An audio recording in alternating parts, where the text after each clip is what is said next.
Guys, in this video we are going to look at how you can make use of filters and the sorting option in Notion and in a Notion database.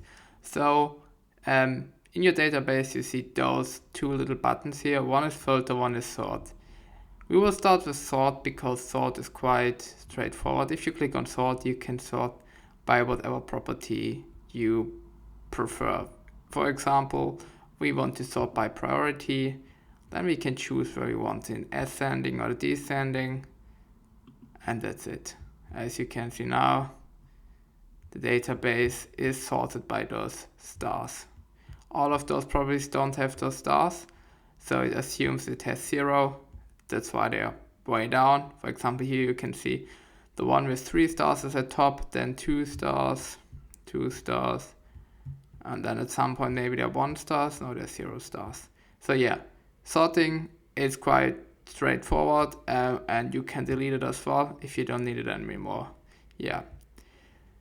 If we talk about using filters, it's not complicated, but there are more options. Again, you click on filters and you can choose for whatever thing you want to filter by. For example, in this case, let's choose product, and now we can filter by a product.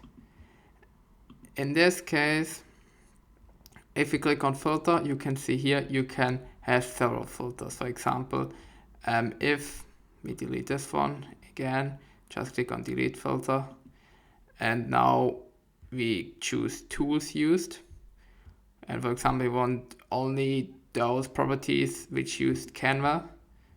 Now we can see there are not many left, but some are down here. Now we can add another filter. For example, we also want the priority to be 3 stars, and as you can see now, we only see those which use Canva and have a priority of 3 stars. I think you get the game. You can add as many filters as you want. Another thing you can do is you can turn this filter into an advanced filter. An advanced filter is a bit like an if function in Excel.